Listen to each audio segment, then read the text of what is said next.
15 लाख किमी दूर ही क्यों जा रहा आदित्य L1 मिशन को लॉन्च करने के बाद रॉकेट का क्या होता है? धरती से सूरज की दूरी 15 करोड़ किलोमीटर दूर है, फिर आदित्य L1 को 15 लाख किलोमीटर दूर ही क्यों भेजा जा रहा है? कोई उपग्रह सूरज के कितने करीब तक जा सकता है? मिशन के लिए जो रॉकेट भेजे जाते हैं वो कहां तक जाते हैं? लॉन्च के बाद रॉकेट का क्या होता है? आइए जानते हैं। इन सवालों का जवाब आज की इस वीडियो में देने वाले हैं। आप अपनी सीट के बेल्ट लगा लीजिए। इसरो ने शनिवार को देश के पहले सूर्य मिशन आदित्य L1 को प्रक्षेपित किया। आदित्य L1 का प्रक्षेपण PSLV रॉकेट के जरिए आंध्र प्रदेश के श्रीहरिकोटा स्थित सतीश धवन अंतरिक्ष केंद्र से लॉन्च किया गया है। इस बीच हम आपको बता रहे हैं अंतरिक्ष मिशनों से जुड़े कुछ अहम सवालों के जवाब। चांद के दक्षिणी ध्रुव पर चंद्रयान 3 को सफलतापूर्वक उतारने के बाद भारतीय अंतरिक्ष अनुसंधान संगठन इसरो ने एक और इतिहास रच दिया।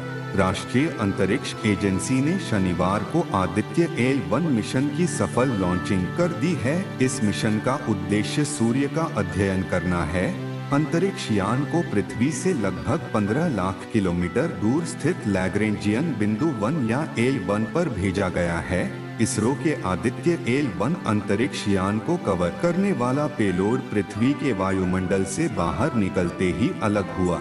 इसके बाद PSLV के पृथक्करण का तीसरा चरण पूरा हुआ। अब सूर्य के अध्ययन के लिए आदित्य L1 को धरती से 15 लाख किलोमीटर दूर लैग्रेंजियन 1 बिंदु तक पहुंचने में 125 दिन लगेंगे।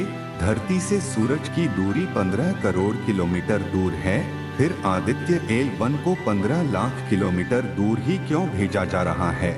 इसरो के आदित्य L1 मिशन का गंतव्य पृथ्वी और सूर्य के बीच लैग्रेंजियन बिंदु L1 है। L1 बिंदु पृथ्वी से लगभग 15 लाख किलोमीटर दूर है, जो पृथ्वी से सूर्य की दूरी का महज 1/100वां भाग ही है। वहीं पृथ्वी से सूर्य की दूरी लगभग 15 करोड़ किलोमीटर है। एक बार मान भी लें कि किसी अंतरिक्ष यान को सूर्य तक भेजा जाए, लेकिन यह बहुत मुश्किल होगा। इसकी मुख्य वजह सूर्य के आसपास अत्यधिक तापमान और खतरनाक विकिरण है। सूर्य का सबसे गर्म भाग कोर यानी केंद्र होता है। इसका तापमान 5 करोड़ डिग्री सेल्सियस है। इससे असाधारण मात्रा में ऊर्जा उत्पन्न होती है, जो बदले में गर्मी और प्रकाश के रूप में निकलती है। कोर में उत्पन्न ऊर्जा को बाहरी परत तक पहुंचने में 10 लाख वर्ष तक का समय लगता है। इस समय तापमान गिरकर लगभग 20 लाख डिग्री सेल्सियस तक पहुंच जाता है। जब तक यह सतह पर आता है, तब तक तापमान 5973 डिग्री सेल्सियस तक कम हो जाता है, लेकिन यह अभी भी इतना गर्म होता है कि हीरा उबल जाए। हालांकि हमारा आदित्य L1 मिशन सूर्य से बहुत दूर रहेगा और अंतरिक्ष यान पर मौजूद उपकरणों के लिए तापमान किसी चिंता का विषय होने की उम्मीद नहीं है। आइए अब हम जानते हैं कि लैग्रेंजियन बिंदु L1 में ऐसा क्या खास है। लैग्रेंजियन बिंदु अंतरिक्ष में वह स्थान होते हैं जहां दो वस्तुओं के बीच कार्य करने वाले सभी गुरुत्वाकर्षण बल एक दूसरे को निष्प्रभावी कर देते हैं। लैग्रेंजियन बिंदु में एक छोटी वस्तु दो बड़े पिंडों सूर्य और पृथ्वी के गुरुत्वाकर्षण प्रभाव के तहत संतुलन में रह सकती है। लैग्रेंजियन बिंदु अंतरिक्ष अन्वेषण के लिए बेहद उपयोगी होता है, क्योंकि यहाँ कम ऊर्जा वाली कक्षाएं होती है। L1 बिंदु का उपयोग अंतरिक्ष यान अपनी स्थिति में बने रहने के लिए जरूरी ईंधन की खपत को कम करने के लिए कर सकते हैं। इसके साथ ही इस बिंदु से अंतरिक्ष के कुछ क्षेत्रों को बिना किसी बाधा के देखा जा सकता है। यह एक अंतरिक्ष यान को लगातार सूर्य का निरीक्षण करने की अनुमति देता है। सूरज के कितने करीब तक जा सकता है कोई उपग्रह? सूरज के पास तक पहुंचना अभी भी एक वैज्ञानिक चुनौती है।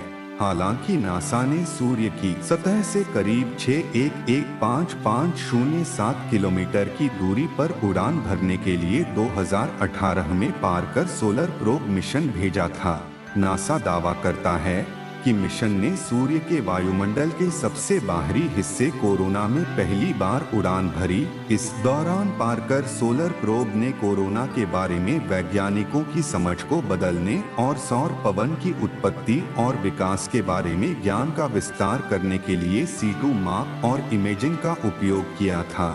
अब हम बात करेंगे लॉन्च के बाद रॉकेट का क्या होता है। किसी भी अंतरिक्ष मिशन में अनिवार्य रूप से दो भाग होते हैं, पहला रॉकेट या कैरियर और दूसरा अंतरिक्ष यान जो उपग्रह या कोई अन्य पेलोड हो सकता है। रॉकेट का काम अंतरिक्ष यान को अंतरिक्ष में ले जाने तक ही सीमित है। अधिकतर मिशन में रॉकेट अपना काम पूरा करने के बाद नष्ट हो जाते हैं। कभी कभी इनके टुकड़े धरती पर भी गिरते हैं। जुलाई मध्य में ऑस्ट्रेलिया के समुद्र तट पर भारतीय रॉकेट का मलबा मिला था। ऑस्ट्रेलियाई अधिकारियों ने बताया था कि रॉकेट का एक हिस्सा ऑस्ट्रेलिया के तटीय क्षेत्र सुदूर जूरियन बे के पास देखा गया था। तब ऑस्ट्रेलियाई अंतरिक्ष एजेंसी ने कहा था कि वस्तु संभवतः ध्रुवीय उपग्रह प्रक्षेपण या PSLV के तीसरे चरण का मलबा है। हालांकि यह पहली बार नहीं था जब ऑस्ट्रेलिया में अंतरिक्ष संबंधी मलबा मिला हो। पिछले साल अगस्त में न्यू साउथ वेल्स में एक भेड़ पालक को एलन मस्क के स्पेसएक्स मिशन से संबंधित एक मलबा मिला था।